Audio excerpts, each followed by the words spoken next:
This is a recording of a Q&A webinar held on Saturday, December 4th, 2021, as part of First Long Island's preparation day for the first LEGO League Challenge Cargo Connect season.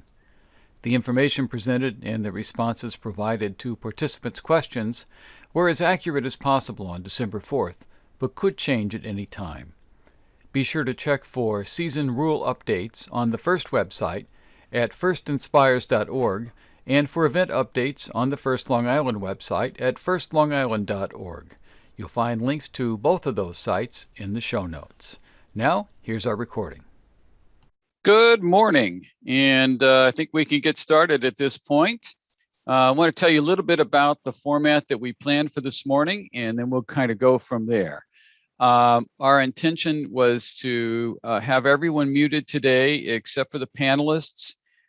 We expect that there are many coaches and many teams in attendance, and we thought it might just get a little bit crazy here if we opened everything up, and we want to protect the privacy of all the students as well. So at this point, we're going to work through the chat and the Q&A function, and we have quite a few things queued up.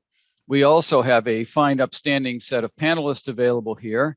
And they're going to help you answer your questions. And Mr. Douglas, I hope you are ready because many of these questions are for you, sir. So I think we'll just start right there. First one in from Shannon, and I've seen this from a couple of people. So I'm going to read you her question, then we'll go on to the second part of this. But apparently update 11 talks about a sorting center setup adjustment. And apparently this is a little different than you had in the video. So if you can see that in the chat there, Troy, or I can read it if you like. Looks like we have the same or similar question from someone else here too. Yeah, another attendee is. Oh, okay. The other one, it says that the teams can choose the configuration, but the video we just watched, Troy said it would be randomized via dice roll. So let's see.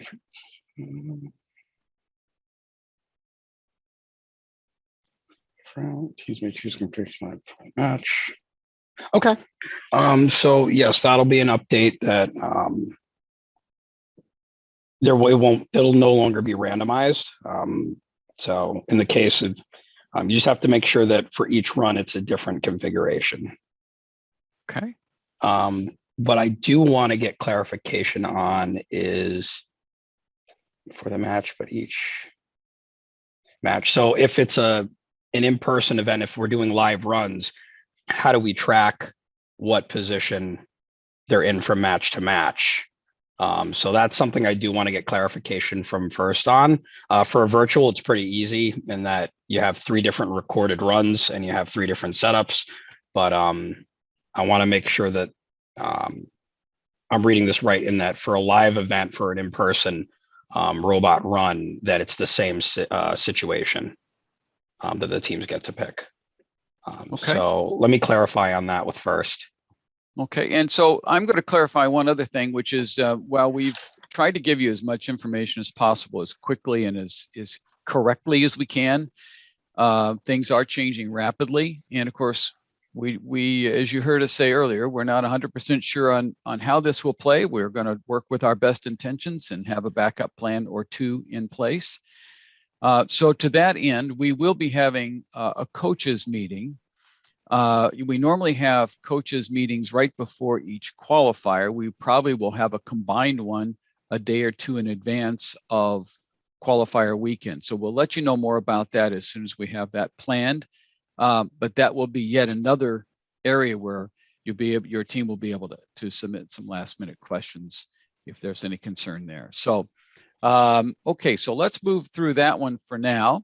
And let's go back. We have another question here from Melanie Oloa. This is M03, Troy, unloading the cargo plane. Can the cargo be removed after the mission is completed?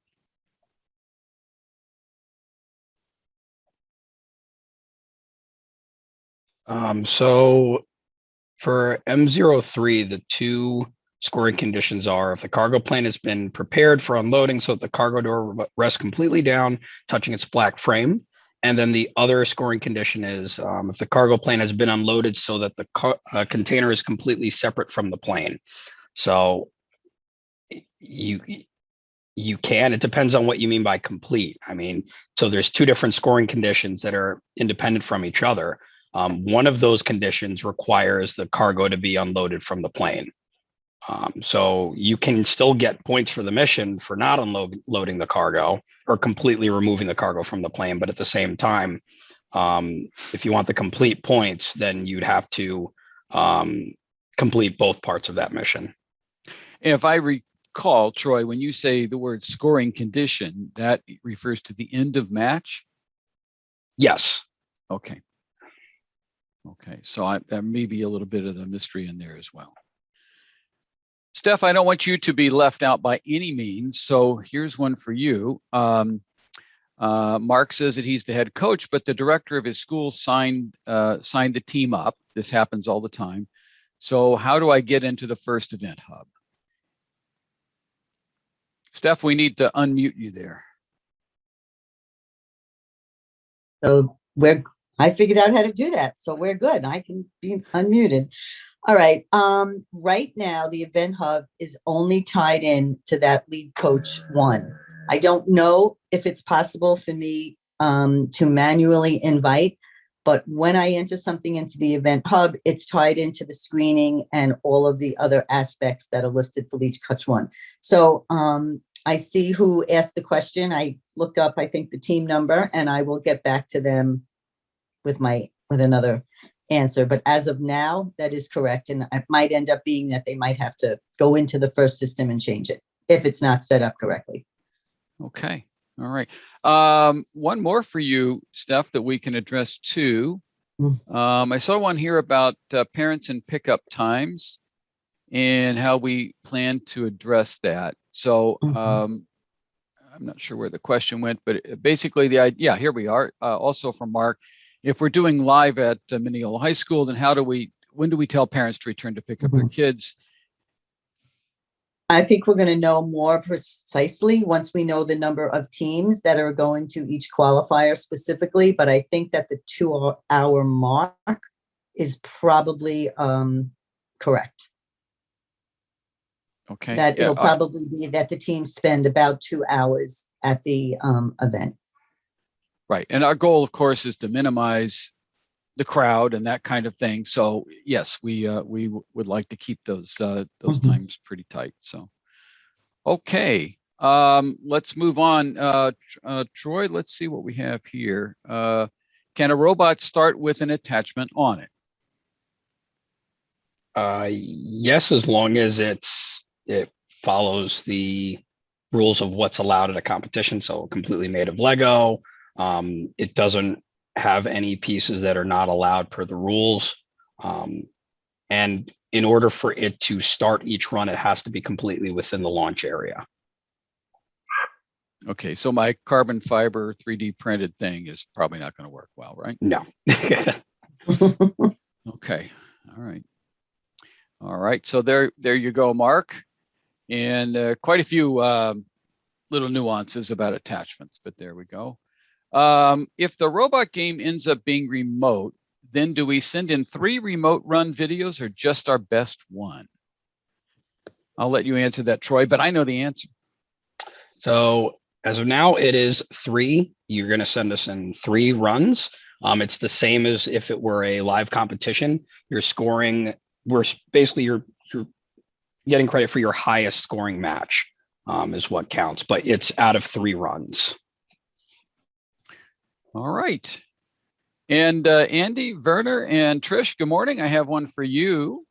Rachel Kim asks, regarding the Event Hub and Innovation Project, Part 1, 2 students at a time to present live during Zoom for the Innovation Project. Can we rotate until everyone had a turn or stay with 2? And then we'll let you answer that part, and then we'll come back for the next. Andy? Sure, Rick, thanks. For judging, there's no limit or requirement. I mean, the goal here is to have all of the team members present so teams can decide who and how they're going to engage with the judges. So there's no limitation, certainly, and I think we want to hear from as many of the students as possible based on how the team allocates the work for the judging session. I think the two there is a little bit confused, maybe with the two team members at a time operating the robot at the table there. So, okay. Part two of this, then, when we're advised that the Event Hub is back up with respect to innovation project, a quick question: can we upload pictures and videos, short ones, but use our time on Zoom for students to present using shared screen?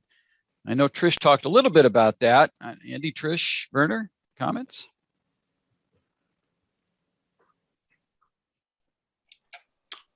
Sure. Maybe let me take that one. Trish, you can certainly chime in. We expect the students to present as much live as possible. Certainly, we'll take any submissions, video or otherwise, that the team may choose to upload to help or supplement the judging, just like it would be in a in-person event, as we've done in previous years. But we certainly encourage as much live participation as possible.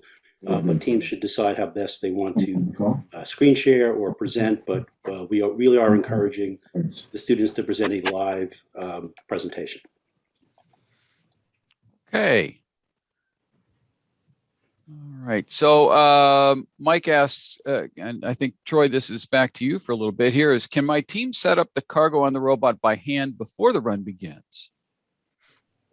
Yes, as long as it's completely within the launch area or in home, you can interact with models by hand or with any attachments as well as cargo by hand. Anything outside of the home or launch area, you can interact with by hand. But yeah, before the run starts, you can interact. You can put cargo on the robot by hand. When you launch the robot, you can't touch any of the cargo or guide the robot in any way as it's launching. Okay, there we go. And Mike, we love new teams, so don't worry about that. Keep asking. And by the way, when you asked, probably 5 other people had the same question and just didn't ask it there. Let's see. Okay, I think we answered that one about the dice roll. Good morning, Robin. Robin's question: for the sorting mission, where should the 3 containers be at the start of the match? Is that based on the randomization, Troy? I'm sorry, can you repeat that, Rick? For the sorting mission, where should the 3 containers be at the start of the match? For the sorting center. So that goes back to the update 11. So there is a specific location. If you look in the rule book, they give you the shelves and the bays that the colored containers can go into. And at the start of the match, or before you start the match, you're basically picking which location or which configuration you want to do for that mission. It's a good idea to practice all of the configurations, because then it gives you the best opportunity to choose your best configuration for whether you're competing in person or whether it's a video submission. But that's all detailed in the mission model setup in the rule document.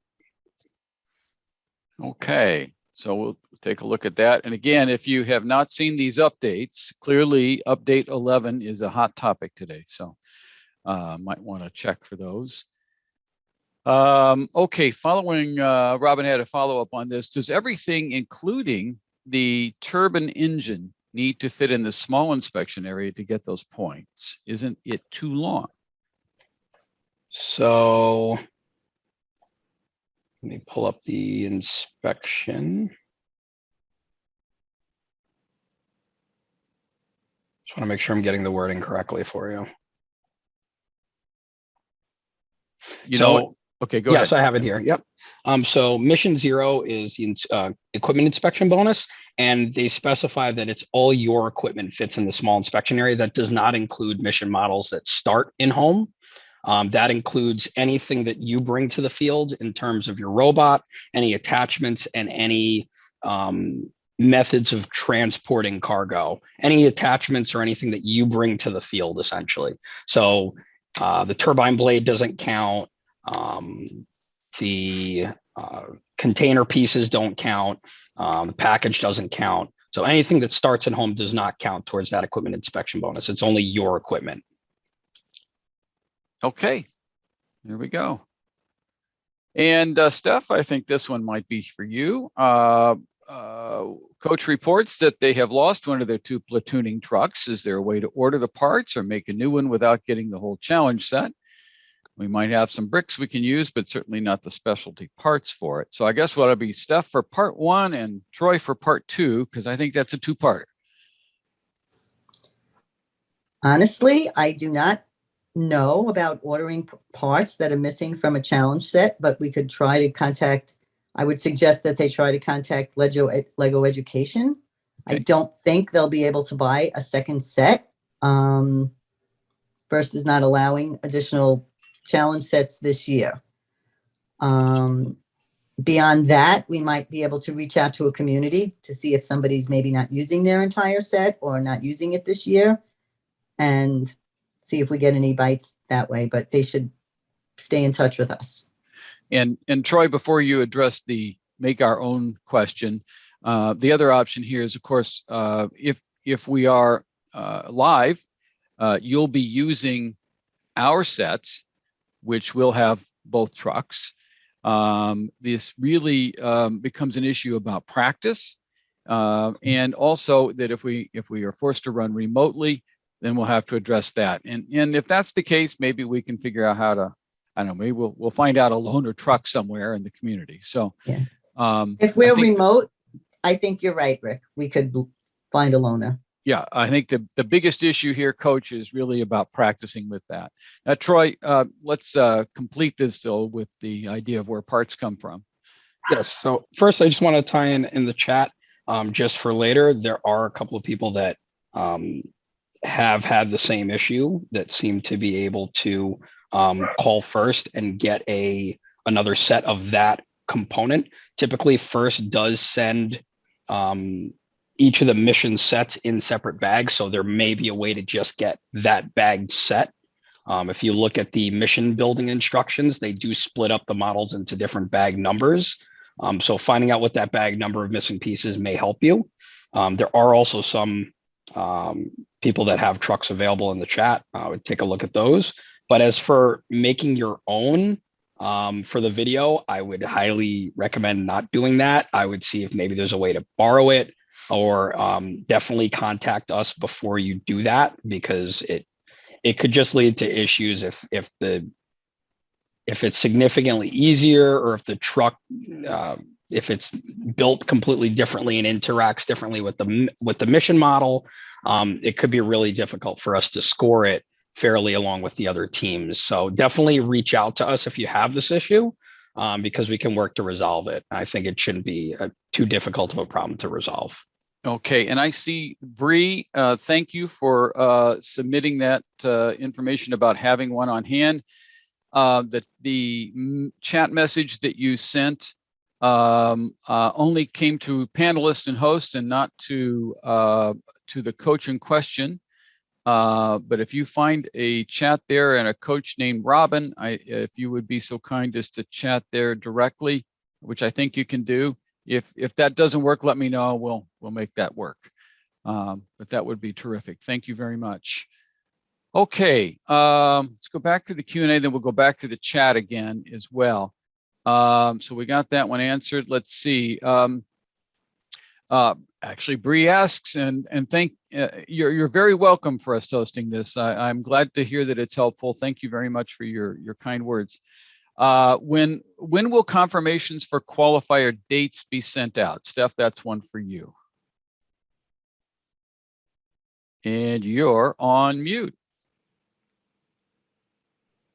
Okay, you mean specifically confirming that what event a team is in? I think that's correct. I would say probably the first week of January. First or second week of January, we'll be publishing what teams are in what event. And at that point, we should know if we're going to fit into the 3 qualifiers or if we have to add a 4th. Okay. That sound good?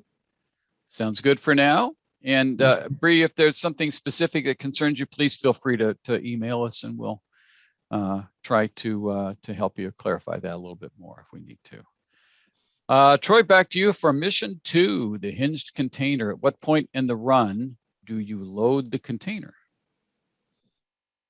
So for mission 2, the only scoring condition is the hinge container is completely closed and either partially or completely full of contents.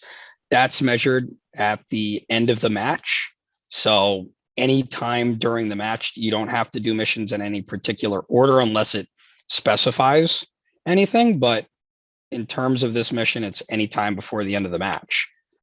It just has to, we only measure the scoring condition at the end of the match. So if you choose to do it earlier on in the match and then you knock the container over and spill all the contents out, then at the end of the match, if your robot can't put them in or collect them or in some way put it back into a valid scoring condition, then you do lose the points for that mission.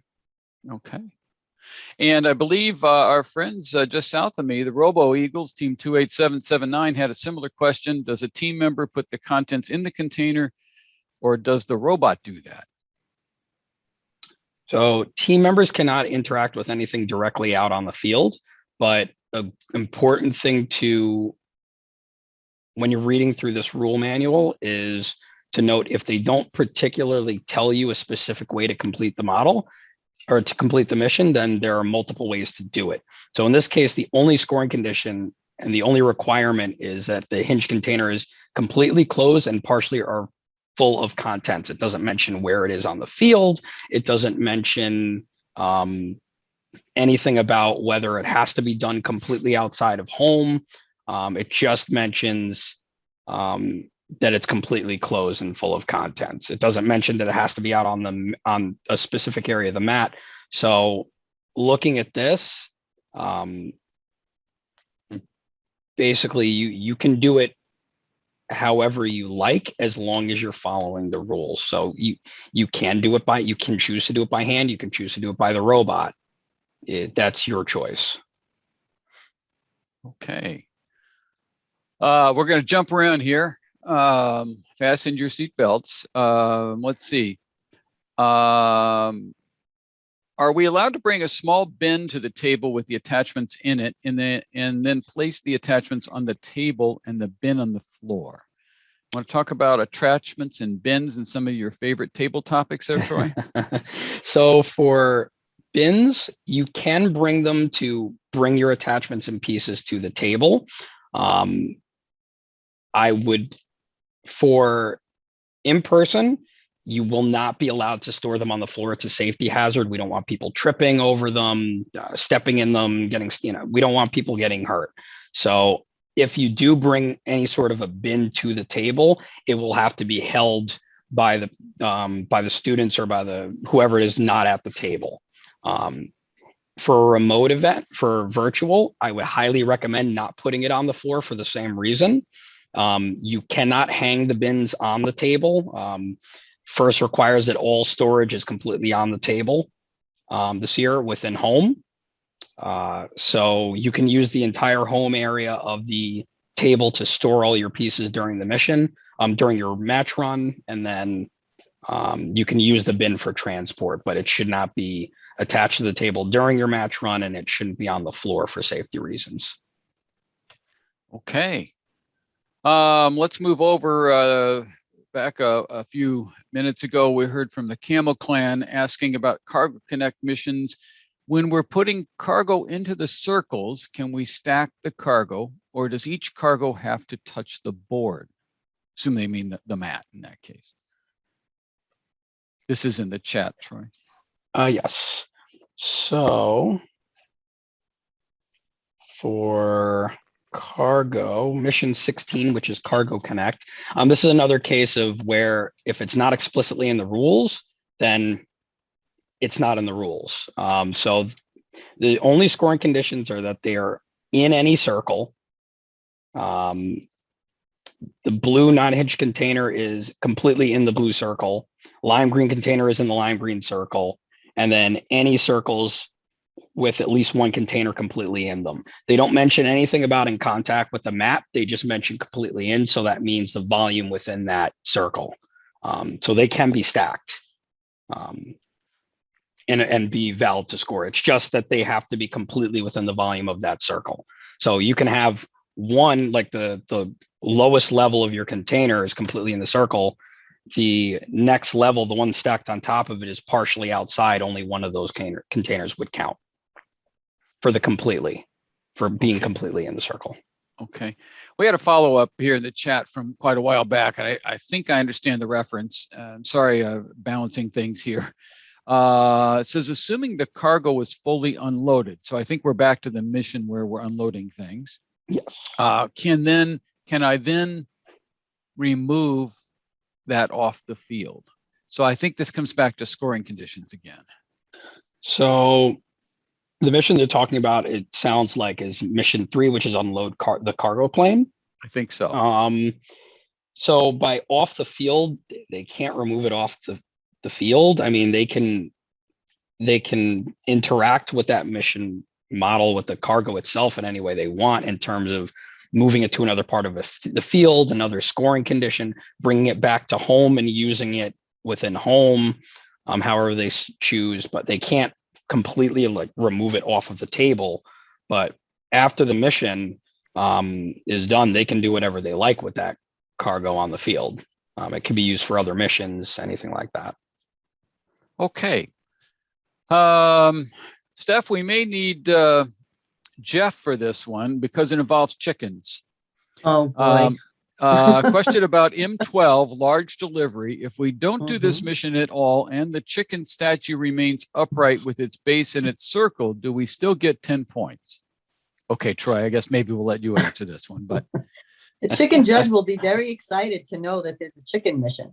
Yes. I think I will let him know immediately. So for M12, so the 2 scoring conditions are if the turbine blade is touching only the blue holder and the mat, and then nothing else.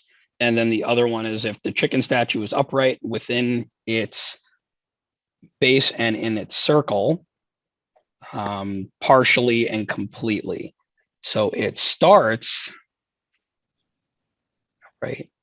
The chicken statue does start completely with its base, or with its base completely inside of the circle. So if nothing is touched, then technically, yes, that would be 10 points. Okay, and I think I saw a follow-up on this. Can the chicken be brought home and then relaunched back onto the field, since we're talking about chickens? Yeah, the only thing to note is that if by moving that, it can either, you can change your point value during your match. So if you move it and it's outside, those scoring conditions are at the end of the match. So again, you have it's risk versus reward at that point, and that's a decision to make amongst the team on what kind of strategy you want to employ. Okay, moving on, or shall we say back to our platoon of trucks. If the wire on the truck is over and the red thing is, if the truck is over the red thing but not touching it, does it count? Take a look here. Platooning trucks. All right, and there's a sort of follow-up that might actually clarify that. If the wire on the truck is past the red axle connected to the bridge, but the wire is not touching the axle, does it count? So it's a little hard to show without a picture, but I'll try and explain this.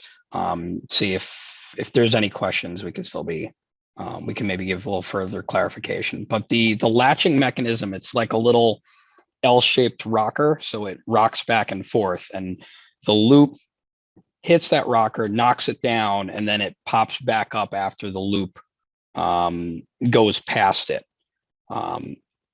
As long as the loop is past that rocker, it doesn't have to be touching that rocking piece. It just has to be past it in order for it to count as latched. In other words, if you were to latch the truck or push the truck in and then try and pull the truck out while keeping it completely on the field, it shouldn't be able to just pull away from the bridge. For the latching mechanism for between trucks, as long as the red piece that dangles on the back of the truck is within that black loop, it doesn't have to be touching the black loop itself. It just has to be within it, within that circle, that closed circle.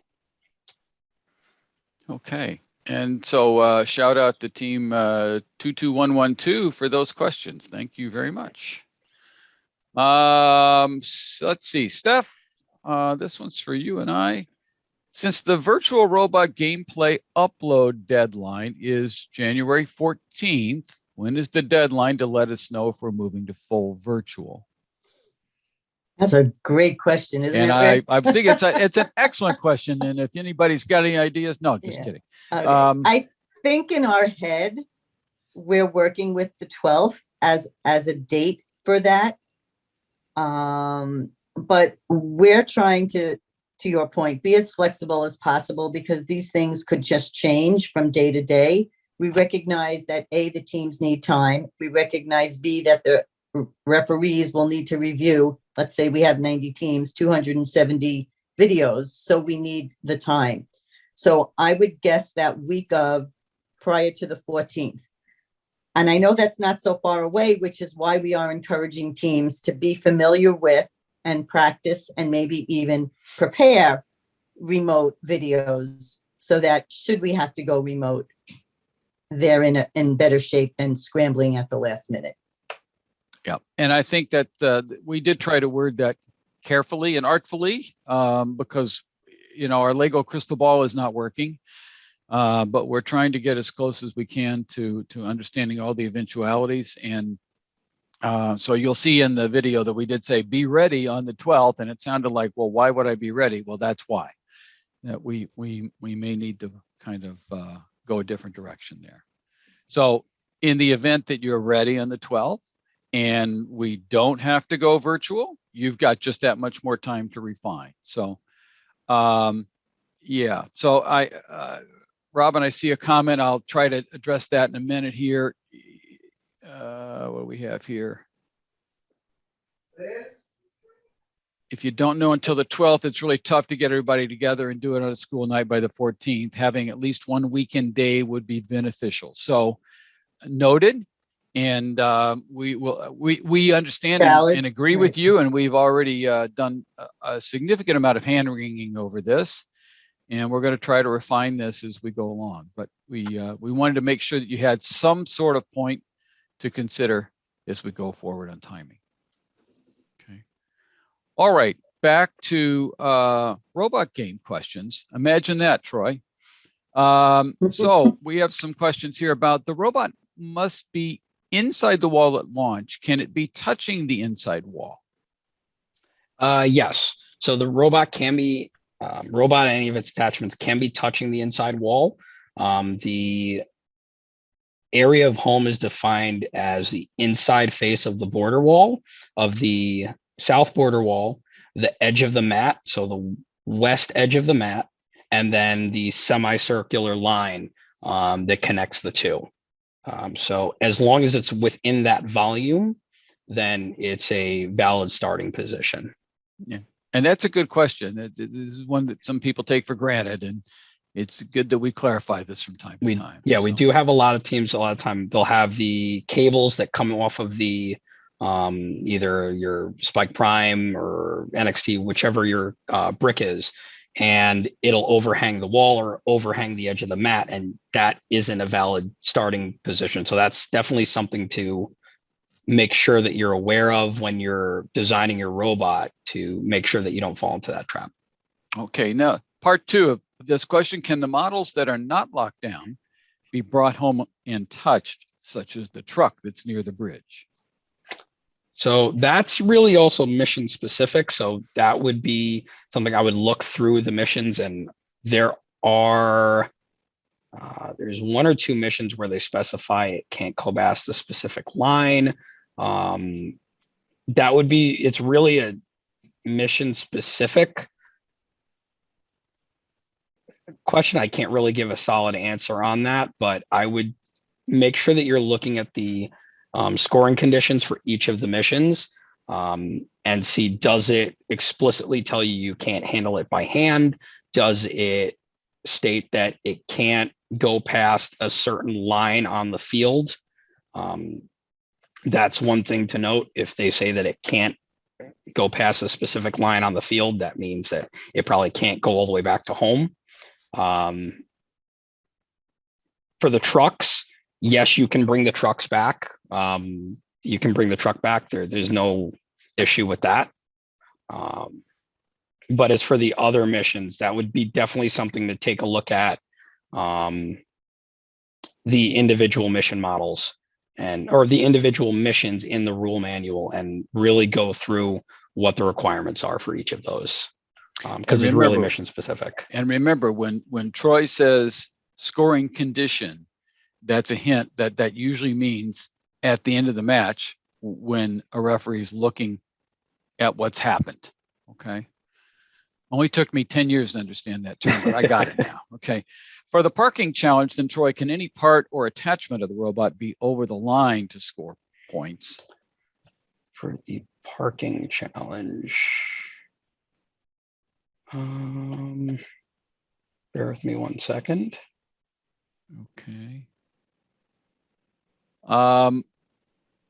While we are queuing some of these up, if you might want to think about any judging questions, I think the judges are going to start to wonder why we invited them, because we haven't had a whole lot of business for them today. Maybe it's because their video was so excellent and answered everything in advance. I don't know, but if you've got some judging questions, have we got a deal for you?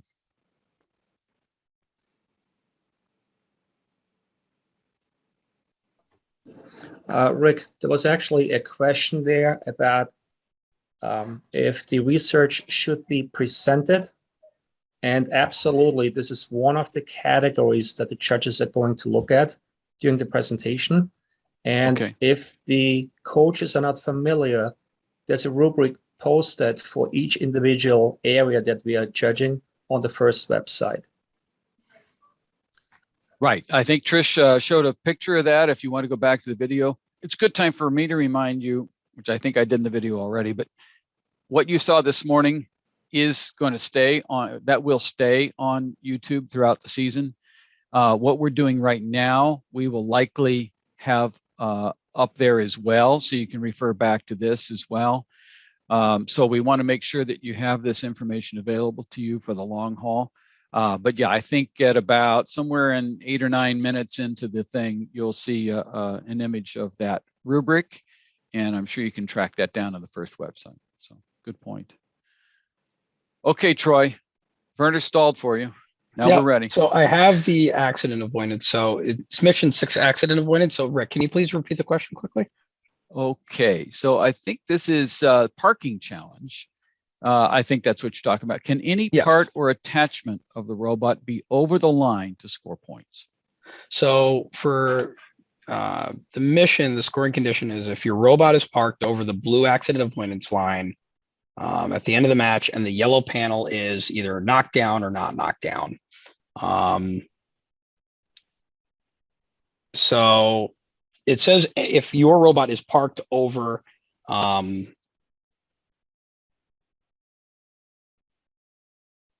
it sounds like this is going to come down to, is attachment part of the robot or not? Yes. So there you go. Any part of your robot, whether it's an attachment, anything you have attached to it, that's part of your robot. As long as it's actually in it, it's not, that does not include cargo. That only includes attachments. Okay. Arms, stuff like that. Okay. And now, this should be quick. Does completely in a circle also mean that the item is touching the mat? No, unless it says completely touching the mat, or it has to be resting on the mat, or supported by nothing, or supported by the mat. So is this like the cylinder rule I just learned about in basketball last night? Okay, yes. All righty. So before the first launch, can the kids touch the models that are in home? Yes. So before your first launch, that's part of your setup. That's perfectly fine. At any time during the match, they're able to interact by hand with items that are in home. They cannot interact with anything out on the field during the match at any time, and even prior to the match. If they have any questions with anything outside of home, they need to ask the referee before the match, and the referee can address them. Okay. And judges, I do have a question for you here. Thank you, JJ, and good morning. As the judging is remote, do we still need to prepare the 2 trifold posters that we would normally bring to competition? Hey, Rick, thanks. I'll take that one. And Shannon had a similar question in the chat, which I just answered in the Q&A, I should say. Core values posters in the past that we've used, certainly not required, but we would encourage anything that would help communicate and demonstrate to the judges that the team understands and demonstrates core values. So that is certainly something that you can upload in a virtual format as backup for the judges, but we'd like to see something of that nature, during the live session. But teams are free to elect the format of how they're going to communicate that, either verbally or through some other demonstrable artifact. But it's really up to the teams on how best they want to do that. All right, there you go. Let's see. So I guess we're back to some robot questions, some game questions. So shout out to team 15262, where they understand that they cannot use the robot to change the missions. I'm sorry, we cannot use the robot that change the missions that cannot be done with a hand within a few seconds. My question is that in M7, are we allowed to make the robot put a Lego piece underneath the west deck to make it easier to balance creations on top of the deck? I'm sure you have an immediate answer for that, right, Troy? Absolutely not. Okay. We might need to follow up with this one a little bit. This might be a little involved. So I don't know. You see that one, Troy, from Ethan, and maybe we can think about that a little bit. Either come back later to it, or maybe we'll have to get an answer out otherwise. So, okay. Can we clarify what constitutes the truck being latched to the bridge? We may have done some of that. The black loop at the front of the truck is quite large. Does it need to be touching the red latch near the bridge, or does it just need to be past the red latch? It just needs to be past it. Okay. Look at that. On mission 3, when the door is down, it doesn't actually touch the black frame. Does that mean it's made incorrectly? Also, when the cargo is resting inside the plane, it automatically starts to push the cargo door down. Is that expected? So where is it here?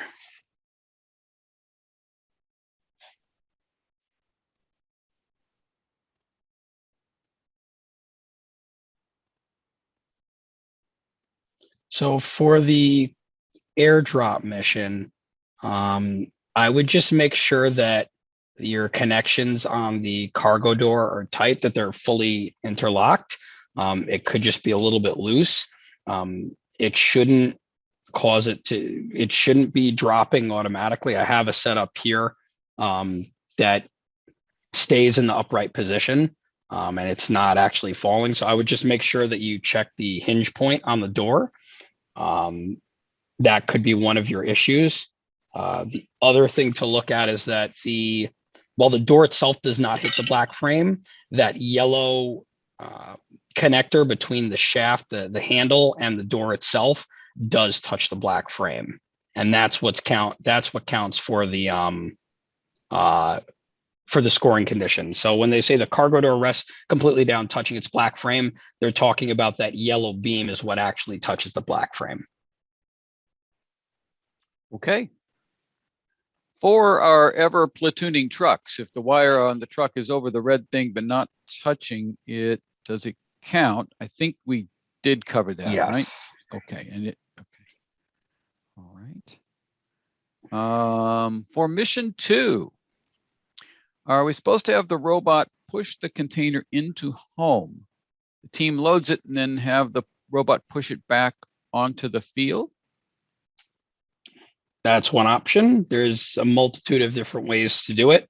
The fact that they only tell you that the hinge container is completely closed and either partially full or completely full of contents, that means you can do it however you like, as long as you're following the rules of not handling stuff out on the field by hand. But that's one way to do it. There's a million ways to do this mission, but that is one valid way to do it. Okay. Are we able to keep an attachment on the field to aid with a mission? Is it able to detach from the robot and stay on the field? So yes, the only thing to note is that you cannot, if it's meant to detach, you cannot retrieve it at any time without the robot bringing it back. If it's something that accidentally breaks off, like you have part of your robot and the arm snaps off when it runs awry or something like that, you can retrieve that at any time.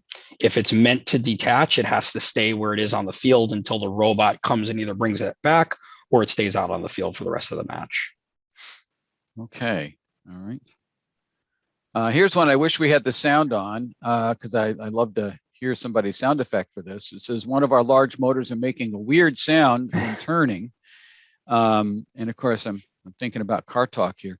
Anyone else face the issue and know if Lego replaces parts? So I think we did talk about that replacement part situation where it's probably best to contact Lego Education and obviously compare one motor to the others to make sure you haven't.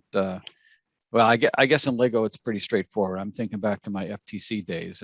When that smoky smell is probably not a good thing. You know, that's a different challenge. Okay. All right. I think we covered this, but I want to make sure for the platooning trucks, if the wire on the truck is over the red thing but not touching, does it count? I think we decided we covered that, right? Yes. All right, good. Can I use a placement holder to set up my robot? Explanation: if I use a block of wood to line up the robot at the start of the race in the same spot every time consistently. Excellent idea, but not quite, right, Troy? Yes. So you can use, it would be called a jig. You can use something to help align your robot at the start of each run, but it has to be completely made of Legos, unmodified Lego pieces. So block of wood would not work, but making the same thing out of Legos would. So use that in your part of your process for designing what you want to do. Okay. Let's see, mission 8. I think this is a new one. In the case of virtual or no show, there's a maximum of 30 points, not 40, correct? So this must be a cross team group mission, maybe? Yes. So for this, give me 1 second.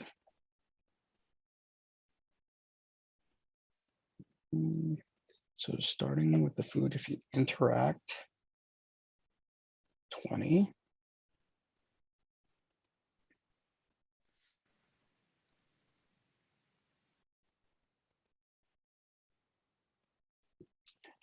Yes. So I will say yes to that. Again, I just want to get a little bit of a clarification on this, but per the update, I think it's update, yes, update 10.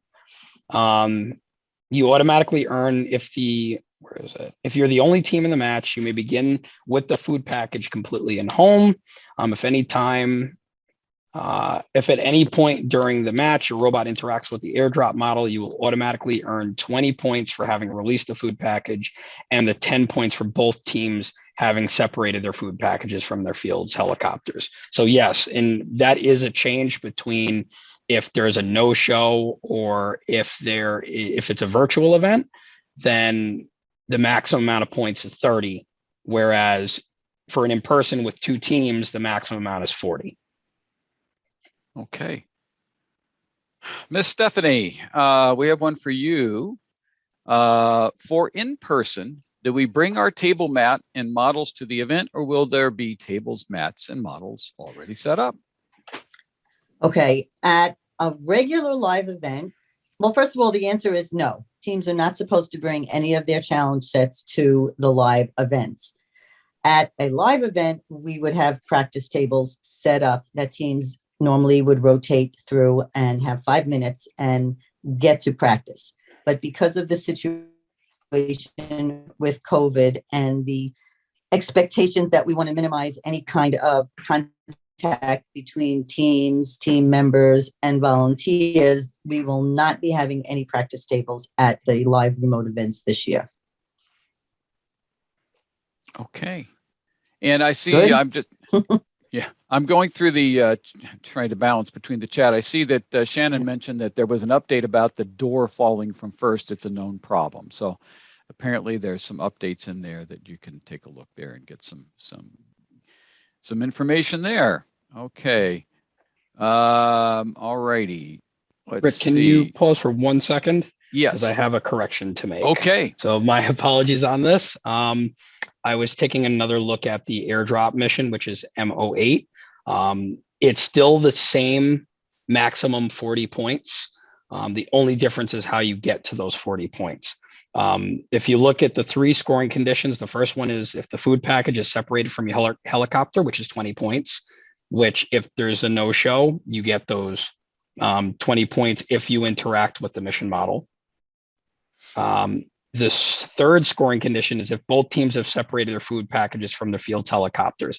That's the 10 points that you get, whether if there's no team, if you interact with the mission model, you get those. So that's the 30 points that you would get if there's a no-show or if you're at a virtual event. The additional 10 points that you get is if the food package is separated and completely in your field's cargo connect circle. So it's still possible to get those 10 points even if you're not competing with another team, because you start with a food package.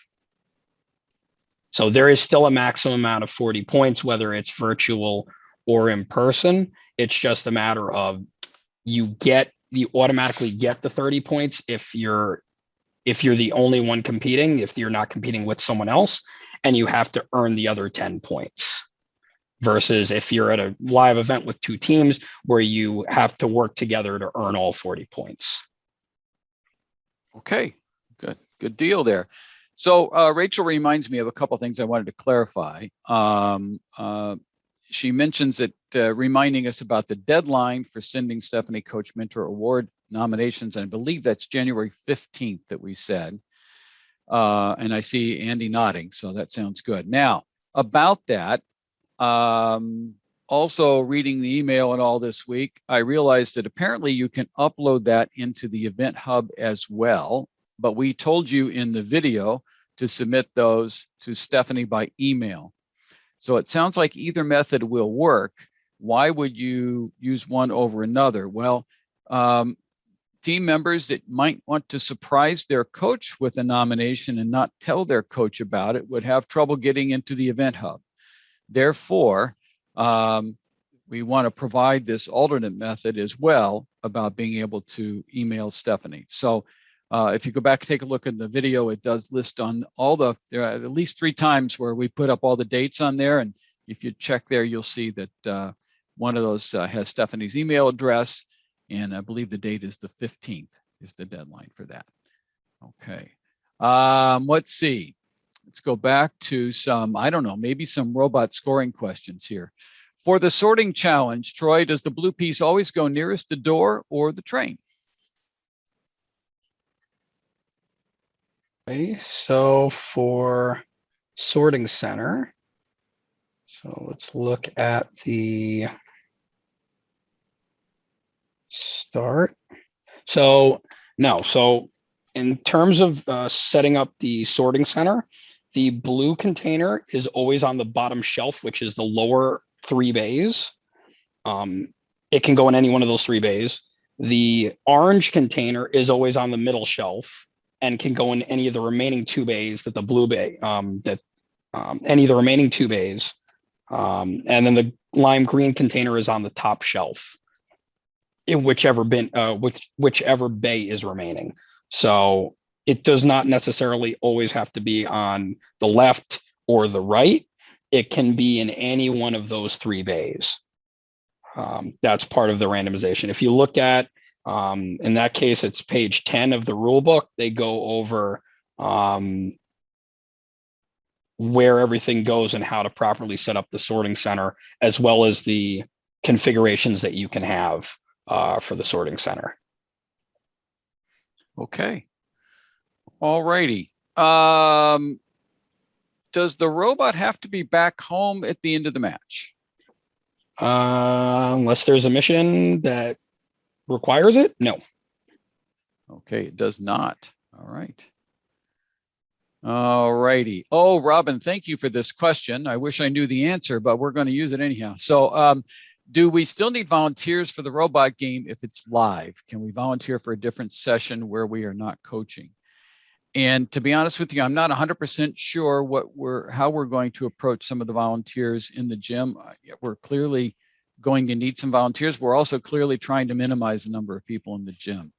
But I believe there is a place where you can volunteer in the on firstinspires.org, and there will be a job description there listed as, there'll be several listed. Anything you'd like to volunteer for, I'm sure that our volunteer coordinators be happy to address that. I don't think we are working hard to figure out exactly what that looks like.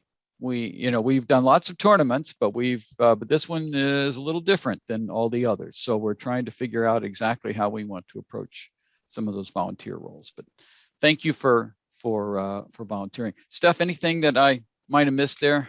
I would just add that there is training for referees, anyone that is interested in becoming a referee, or remote judging for sure. And if anyone is interested in judging for a remote event that they're not in. So absolutely go into the volunteer system or shoot us an email and we can refer you to the volunteer coordinator as well. Okay. We mentioned, so when we mentioned the 12th for a decision, we were talking about January 12th, correct, Steph? Yes. January 12th. Okay. So we've got that done there. All right. That came in as a question. What else do we have here? Mission 3. Does the cargo have to go? Where does the cargo have to go in order to get the full points? And shout out to Team 15262 for that one. So for mission 3, it's just as it states, it just has to be separate from the plane. Whatever the team chooses to do with the cargo afterwards is part of their strategy. There's a couple of different missions that involve cargo. So that at that point, it's kind of deciding what you want to do. But for the mission 3 itself, there's only 2 scoring conditions. And the last scoring condition is just that the container has to be completely separate from the plane. Okay, there we go. Coaches, attention. I have a question for you. We said something about in training that we were not, I don't know, coaches said we weren't doing a core values presentation, but today it looked like we get 3 minutes to talk about core values. So maybe you could clarify that, Andy.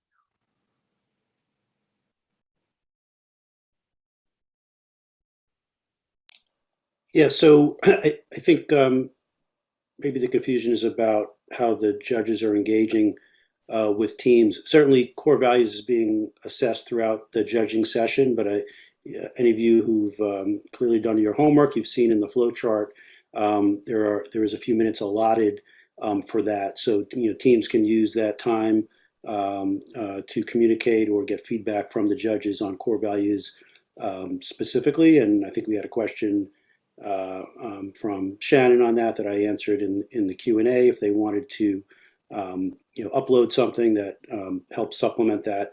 But again, it's most helpful to the judges to see and hear live during the session whatever teams want to communicate about core values, but that will be judged throughout the session. And I think, as Troy mentioned, there's also a gracious professionalism scoring value that the referees will be inputting in their score sheets, which will also contribute to the overall core value scoring for that team for ranking purposes.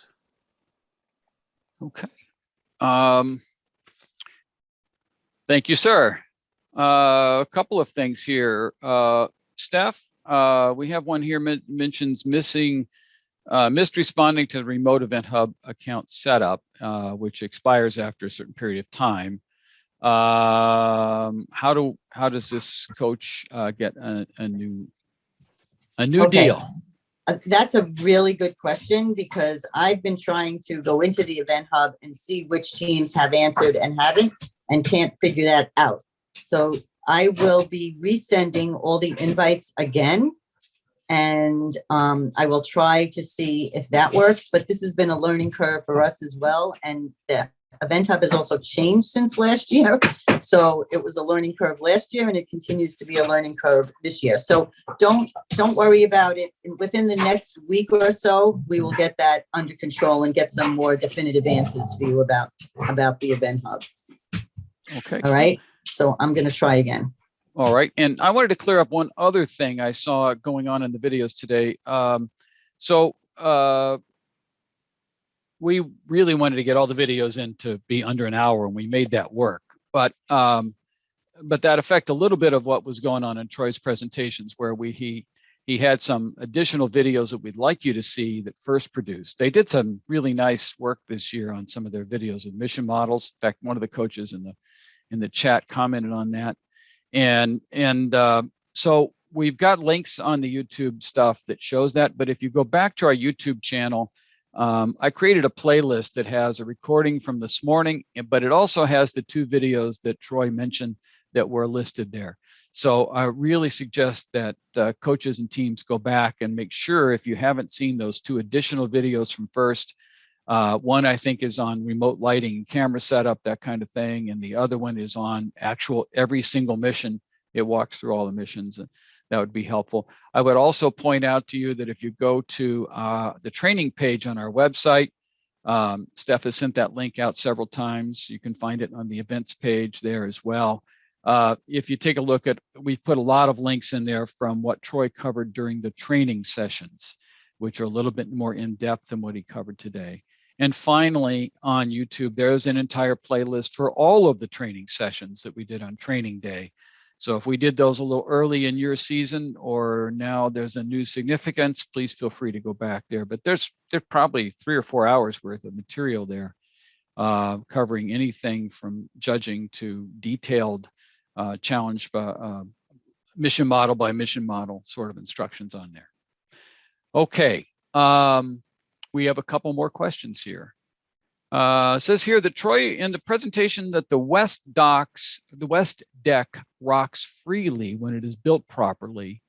Can the robot place a beam or frame under the west deck to prevent it from rocking? So that's something that, I mean, it doesn't specify in the rules that that's not allowed. So I just want to get a little clarification on First on that. But again, as long as it's completely made out of Lego, I don't see any reason why not. But I do want to get clarification from First on it, just to make sure I'm giving you guys the right answer. Yeah, I'm going to give one hint here, which Troy will get you the right answer. But our season is, in the world of First Lego League Challenge, many teams start, or many areas start, some are finished already. Ours starts in January and goes later. So a lot of these questions get hashed out pretty much by New Year's, and you'll see some of the updates come through. And so we should be able to get you a lot more definitive stuff on that. Somebody will try that, and somebody will ask the question, and then we'll get a ruling on that. So those kinds of things tend to sort themselves out before we start. Let's see. If the invitation, Steph, was sent to an administrator who's listed as lead coach 1, how do we get it to coach number 2? And I think the answer is we can't very well do that. We may have to make some switches around elsewhere. Well, okay. First of all, I just want to say I am going into the Event Hub right now, and I do think I can re-invite the teams for ones that expired. So I'm trying to do that. I will get that done this morning. I have to do it one by one, so it's a little bit of time. And secondly, to my knowledge, only one coach can be in there automatically. If I have to add a second coach, there's a possibility that I can do that manually. But I don't know if I can do that in a total upload way to do it all at once. So Okay. if anyone is having a problem in an individual basis, email me and then we can try to work it out as one-on-one. Okay. Okay. All right. Does that help? Yes, indeed. And I think, by the way, that there is a way to sign up for those of you facing a situation. This isn't going to help this year, but for next year, I believe there's a way to sign up where an interested party can be the purchaser and person of record for the relationship with First on a getting your team signed up basis and not be listed as coach one or coach two. There are different roles in there.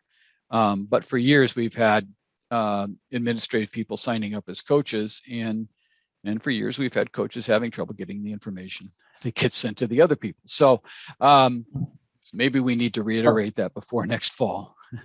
Well, I think the problem also is that with the introduction of the event hub that's connected to that database.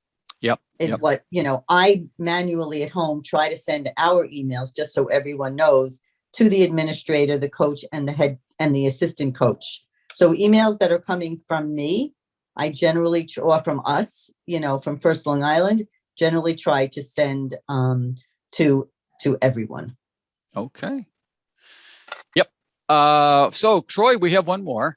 Could you go back and explain again about the food package? So it says here, how do you start off with the food package? Will it be given to us before the runs, or is that only if there's a virtual event or a no-show?